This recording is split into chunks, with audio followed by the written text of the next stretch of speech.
நம்ம ஊரில் இந்த பப்ளிக் எக்ஸாம்னு ஒன்று நடக்குங்க. அப்போ நிறைய பேர் ஸ்டேட் ஃபர்ஸ்ட் மார்க் எடுத்திருப்பாங்க. அப்போ அவங்க தான் ட்ரெண்டிங்கே, நியூஸில் எல்லாத்துலேயும் வருவாங்க. நான் இது சாதிக்க போகிறேன், சயின்டிஸ்ட் ஆக போகிறாங்க அப்படின்னு நினைப்போம். நம்மளும் அப்படி தான் நினைப்போம். இவங்களாம் பெரிய பெரிய சாதனை பண்ண போகிறாங்க. நம்ம பேரண்ட்ஸ் அதை தான் சொல்லுவாங்க. இந்த ஒன்று தண்டத்துக்கு ஒன்று படுத்திருக்கு பார்த்தியா, ஒன்றுத்துக்கு லைக் இல்லை அப்படின்னு சொல்லி நம்மளை திட்டுவாங்க. அப்போலாம் நமக்கு நரக வேதனையாக இருக்கும்.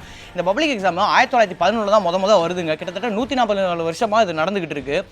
இந்த 144 வருஷத்துலேயும் 250 மாணவர்கள் வந்து ஸ்டேட் ஃபர்ஸ்ட் எடுத்திருக்காங்க. அவங்களாம் இப்போ எங்கே? அதுதான் என்னோட கேள்விக்குறி. இந்த அடுத்த அப்துல் கலாம், அடுத்த டாக்டர் அப்படிலாம் பண்ணவங்க எங்கே இருக்காங்கன்னு எனக்கு தெரியல.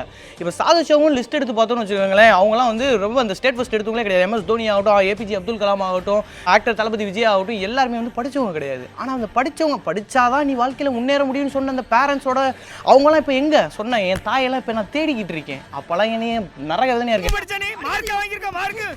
இங்கே கூட அழகர்சாமின்னு ஒருத்தன் படித்தான். அவன் நிறைய மார்க் எடுத்துட்டான்றதை கேட்டு என்னையெல்லாம் மானாவரியாக கேள்வி கேட்டாங்க. இப்போ அவன் என்ன பார்த்தோம்னா ஒரு 30,000 சம்பளத்துக்கு வேலைக்கு போய்கிட்டு இருக்கான். என்ன டிஸ்டர்ப் பண்ணாத, இந்த கம்பெனியை என்ன நம்பித்தான்.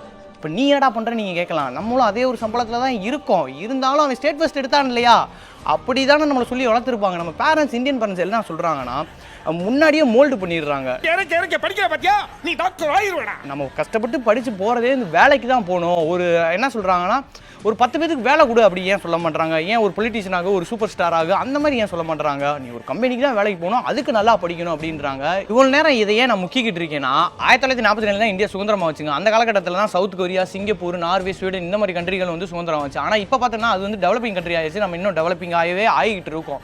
அதுக்கு என்ன காரணம் அப்படின்னு பார்த்தீங்கன்னா, நம்மள மாதிரி ஸ்டூடெண்ட்ஸ் தான். ஒரு புதுவையான கண்டுபிடிப்பு, புதுவையான மாற்றங்கள்லாம் இல்லை. நம்ம படப்புத்தத்தில் நேரம் பார்த்தாலுமே அமெரிக்கா சேர்ந்தவர் இதை கண்டுபிடிச்சிருவார், இங்கிலாண்டை சேர்ந்தவர் கண்டுபிடிச்சிருவார், அந்த மாதிரி தான் படிச்சிருவோம். என்னைக்கு தமிழ்நாட்டை சேர்ந்தவர் இதை கண்டுபிடிச்சிருக்காரு, அப்துல் கலாம் எடுத்து வேறு யாரையும் படிக்கல. அப்படி ஸ்டேட் ஃபர்ஸ்ட் எடுக்க ஸ்டூடெண்ட்லாம் அந்த மாதிரி வருவாங்கன்னு நினச்சோம், அப்படி வரல.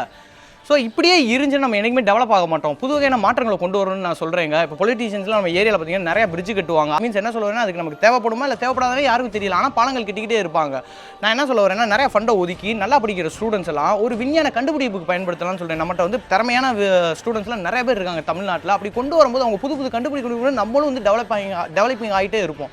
அந்த விஷயத்தை தான் சொல்கிறேன். நான் முக்கியமாக சொல்கிறது வந்து பேரண்ட்ஸுக்கு தான் சொல்கிறேன். தயவு செய்து குழந்தைங்களுக்கு என்ன திறமை இருக்கும் அந்த திறமையை நோக்கி நீங்கள் கொண்டு போகும்போது நம்ம வந்து பெரிய லெவலில் அந்த குழந்தைங்களும் சாதிக்கப்படுவாங்க. நம்ம இந்தியா வளர்ச்சி பாதையை நோக்கி போகும் அப்படின்னு நான் சொல்கிறேன். பொலிட்டிஷியன்ஸுக்கு இந்த மாதிரி தான் சொல்கிறேன். நீங்கள் வந்து ஃபண்டெல்லாம் ஒதுக்கி நிறைய ஸ்டூடெண்ட்ஸை வளர்த்து விடலாம். புதுவையான கண்டுபிடிகளுக்கு வந்து நீங்கள் ஆதரவு கொடுக்கலாம். எலான் மஸ்க் மாதிரியான ஸ்டூடெண்ட்ஸ் நம்மகிட்டையும் இருக்காங்கிறத நான் தெரிவிச்சுக்கிட்டு இந்த வீடியோ முடிக்கிறேன்.